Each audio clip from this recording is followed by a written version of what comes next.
Voici la correction de l'exercice 16, page 139. Identifier la nature d'une transformation.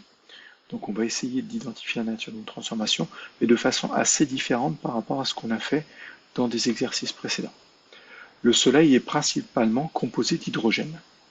Il brille grâce à l'énergie considérable libérée par une transformation faisant intervenir deux isotopes de l'hydrogène, le deutérium et le tritium. Chaque seconde, le Soleil libère une énergie voisine de 4 fois 10 puissance 26 joules, donc une énergie très grande. Calculez la masse de d'hydrogène qui serait nécessaire chaque seconde si la transformation était chimique. Donc j'ai des données qui me donnent la masse du Soleil, qui me donnent donc l'énergie libérée par la combustion, c'est-à-dire par la transformation chimique d'un kilogramme de d'hydrogène, c'est 10 puissance 5 joules environ. Donc là, je vois qu'on me parle d'une transformation chimique de combustion qui libère, quand je brûle 1 kg de d'hydrogène, je libère 10 puissance 5 joules. Et là, je veux une masse de d'hydrogène permettant de libérer la même énergie que celle du Soleil. Donc, comment je vais faire?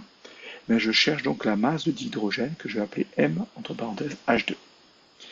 Mais cette masse de d'hydrogène, ça va être l'énergie libérée par le Soleil en une seconde, c'est-à-dire 4 fois 10 puissance 26 joules, divisé par l'énergie libérée par 1 kg d'hydrogène brûlé, c'est-à-dire le 10 puissance 5 joules ici.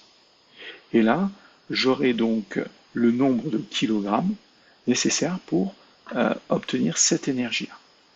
Donc ça fait 4 10 puissance moins 26 divisé par 10 puissance 5, et ça fait 4 fois 10 puissance 21 kg. Donc ça, c'est la masse de d'hydrogène nécessaire pour libérer 4 fois 10 puissance 26 joules par seconde. On n'oublie pas que ça, il faut 4 fois 10 puissance 21 kg, c'est-à-dire une quantité énorme, une masse énorme de d'hydrogène par seconde. Et ça, c'est ce qui va brûler si la transformation qui a lieu dans le Soleil est une transformation chimique. En déduire la durée de vie du Soleil si la transformation était chimique. On va utiliser notre logique, à nouveau un raisonnement logique. Donc, si chaque seconde, on a 4 fois 10 puissance 21 kg d'hydrogène qui était consommé. Donc, c'est ce qu'on a fait au-dessus. On a calculé la masse d'hydrogène qui se consommait toutes les secondes si la transformation était chimique. Alors, on va imaginer que le Soleil n'est constitué que de d'hydrogène. C'est une énorme approximation. Je sais que l'hydrogène est l'élément le plus important dans le Soleil. Et il y a aussi de l'hélium qui est aussi assez important. Et il y a d'autres éléments aussi beaucoup moins importants en quantité. Mais on va assimiler la masse totale du Soleil à une masse d'hydrogène. Donc, on va faire une chose, c'est qu'on va dire que la durée de vie du Soleil, c'est la masse totale du Soleil que je vais assimiler à la masse totale de d'hydrogène, divisé par la masse de d'hydrogène consommée en une seconde, c'est-à-dire le 4 fois 10 puissance 21 kg. Donc ça donne la masse totale du Soleil, 2 fois 10 puissance 30 kg, divisé par 4 fois 10 puissance 21. Attention, j'aurais pu mettre là, vu que c'est en ligne des parenthèses, c'est divisé par, entre parenthèses, 4 fois 10 puissance 21 kg. Ça fait 5 fois 10 puissance 8 secondes. 5 fois 10 puissance 8 secondes, ça représente quoi? Compliqué de voir, donc on va diviser par 60 pour l'avoir en minutes, on divise par 60 si c'est nécessaire encore pour l'avoir en heures, on divise par 24 pour l'avoir en jours si c'est nécessaire, et on divise par 365,25 pour l'avoir en année si le nombre est suffisamment grand. Là, le nombre est suffisamment grand, donc je divise par 60, 60, 24 et 365 pour le placer en année, et je vois que la durée de vie du Soleil serait de 15,8 ans, ce qui est vraiment extrêmement peu. Donc, conclure sur la nature de la transformation se produisant dans le Soleil, ça ne peut pas être une transformation chimique. Sinon, le Soleil aurait une durée de vie extrêmement courte. Et une fois que le Soleil aura consommé toute sa quantité d'hydrogène, eh ben, on aura une transformation de cette étoile, qui est le Soleil, et aboutissant à la mort de cette étoile et à la mort un petit peu de notre système solaire. En tout cas, la mort de la vie telle qu'il y a sur Terre. Heureusement, ce n'est pas dans 15,8 ans.